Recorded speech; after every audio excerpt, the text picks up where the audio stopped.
গত ভিডিওতে আপনাদের সাথে শেয়ার করেছিলাম যে আমার ছোট বোনের বান্ধবীরা বাসায় এসেছে।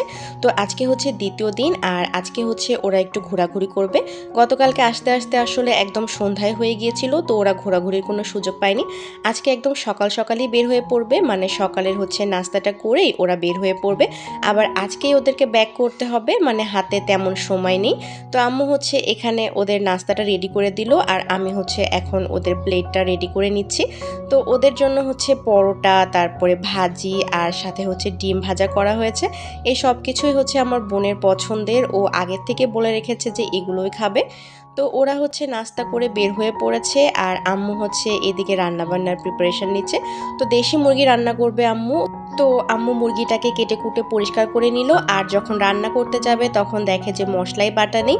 তো এখন আবার মশলা বাটতে হবে। তো আম্মু হচ্ছে আদা রসুন সব কিছু ব্লেন্ডারে দিয়ে দিল, একে একে হচ্ছে সব কিছু ব্লেন্ড করে নিবে। আর আম্মু হচ্ছে বেশি করে দিয়েছে, যেহেতু মশলা শেষ হয়ে গিয়েছে, দেখা যাবে যে 2-1 দিন পরে আবার লাগবে, যার জন্য আম্মু বেশি করে সবগুলো মশলা বেটে নিচ্ছে। প্রথমে হচ্ছে আম্মু রসুন বেটে নিল, আর এখন হচ্ছে আদা বেটে নিবে। মশলাটা আম্মু সবসময় একটু বেশি করেই বেটে রাখে, একবারে বেশি করে মশলাটা বেটে রাখলে রান্নাবান্নায় আর কোনো ঝামেলা হয় না। মশলাটা বাটা থাকলে আসলে রান্নাটা অনেক সহজ হয়ে যায়, জাস্ট ফ্রিজ থেকে বের করো আর রান্না করো। যেই দিন মশলা বাটা থাকে না ওই দিন আমার আম্মুর একদম মাথা গরম হয়ে যায়, মানে আম্মুর একদম খুবই সমস্যা হয়ে যায়। তো আজকে যেহেতু একদম তাড়াহুড়া করে রান্নাবান্না করতে হবে, আজকেও মশলা ছিল না, তো প্রথমে তো আম্মু অনেক বেশি টেনশনে পড়ে গিয়েছিল। তারপরে কি আর করার, রান্না তো করতেই হবে, মশলা বেটেই আম্মু এখন রান্না করছে। তো আজকে হচ্ছে আম্মু পোলাও রান্না করবে, আর হচ্ছে এই যে এর সাথে আম্মু হচ্ছে মুরগি রান্না করবে। পেঁয়াজটাকে হচ্ছে একটু হালকা হালকা ভেজে নিয়ে এর মধ্যে আম্মু সব মশলাগুলো দিয়ে দিচ্ছে। আদা বাটা, রসুন বাটা, জিরা বাটা, হলুদ মরিচের গুঁড়া, তারপরে গরম মশলা, তেজপাতা, এই সব কিছু দিয়ে দিল আম্মু। এরপরে হচ্ছে মশলাটাকে ভালো মতো কষিয়ে নিবে, আর হচ্ছে ভালো মতো মশলাটা কষানো হয়ে গেলে আম্মু হচ্ছে এর মধ্যে চিকেনটাকে দিয়ে দিচ্ছে।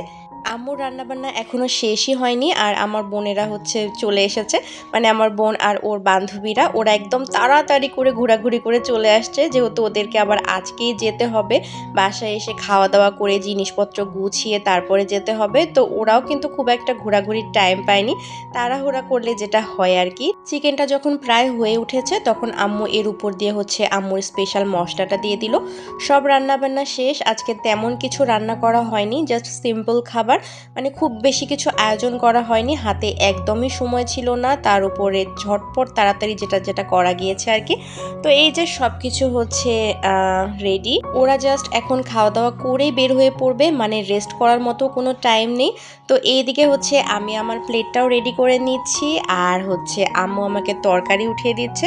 তো আজকে আমার অনেক বেশি ক্ষুধা পেয়েছে, আর আমি হচ্ছে ওদের সাথে ঘুরতেও যাইনি, সেই জন্য আমার একটু মনও খারাপ ছিল। তো সেই জন্য আম্মু হচ্ছে আমাকে সুন্দর করে আমার প্লেটটা রেডি করে দিল আমার মন ভালো করার জন্য, মানে খাবার দেখলে আমার মন ভালো হয়ে যায়। আম্মু আসলে খুব ভালো করেই জানে যে কিভাবে আমার মন ভালো করতে হয়, তো সেইভাবেই আম্মু একদম আমার প্লেটটা রেডি করে দিয়েছে। আর খাবারটা কিন্তু অনেক মজা হয়েছে, যদিও অনেক তাড়াহুড়া করে করা হয়েছে, বাট টেস্টটা কিন্তু জাস্ট ওয়াও ছিল। আমার আম্মু সব রান্নাই আমার পছন্দ, আর বেশি আদর করে যখন দেয় তখন আরও বেশি মজা লাগে। এটা হচ্ছে পরের দিনের ক্লিপ। আব্বু আম্মু আর আমি হচ্ছে মার্কেটে যাচ্ছি। কেন যাচ্ছি সেটা আপনারা একটু পরেই জানতে পারবেন। তো এই যে আমরা চলে আসছি, অটো থেকে নেমে পড়লাম। 3 জন যেহেতু আমাদের রিক্সায় আসা পসিবল ছিল না, সেই জন্য অটোতেই এসেছি। তো প্রথমে আমরা গিয়েছিলাম ওয়ালটনের শোরুমে, ওখানে বেশ কয়েকটা ফ্রিজ দেখলাম, বাট পছন্দ হয়নি। তো আমরা এখন হচ্ছে আর একটা শোরুমে চলে আসলাম। তো আপনারা তো এতক্ষণে বুঝেই গিয়েছেন যে আমরা কেন এসেছি। তো আমরা হচ্ছে আজকে একটা ফ্রিজ কিনবো। তো বেশ কয়েকটা জায়গায় আমরা ফ্রিজ দেখার পরে এই ফ্রিজটাকে ফাইনাল করলাম। তো এটা আমাদের মোটামুটি পছন্দ হয়েছে, যদিও আমরা একটু ডিপটা বড় চাচ্ছিলাম, বাট কোথাও পাইনি। তো ওইদিকে ফ্রিজটা চেক করা হচ্ছে, আর এদিকে আমি বসে একটু চা খাচ্ছি। তো এই যে ফ্রিজটা সব কিছু ঠিকঠাক করে উঠিয়ে দেওয়া হয়েছে, এখন হচ্ছে এটা ভ্যানে করে আমরা নিয়ে যাব। তো হচ্ছে এটা এখন সুন্দর মতো বেঁধে দিচ্ছে, যাতে রাস্তায় কোনো হচ্ছে ঝাঁকিটাকি না লাগে বা পড়ে না যায় কোনোভাবে। নতুন জিনিস কিনলে আসলে অনেক খুশি খুশি লাগে। তো হচ্ছে ফ্রিজটা দেখে আমারও অনেক বেশি খুশি খুশি লাগতেছিল। আর এইটা হচ্ছে আমার পছন্দেই কেনা হয়েছে। আমাদের আগের ফ্রিজটাও আমিই পছন্দ করেছিলাম। তো এই যে এখন আম্মু হচ্ছে সব কিছু সেট করে নিচ্ছে। এই ছিল আমার আজকের ভিডিও। ভিডিওটি ভালো লাগলে আমার চ্যানেলটিকে সাবস্ক্রাইব করবেন, লাইক, কমেন্ট, শেয়ার করে পাশে থাকবেন। ধন্যবাদ। আল্লাহ হাফেজ।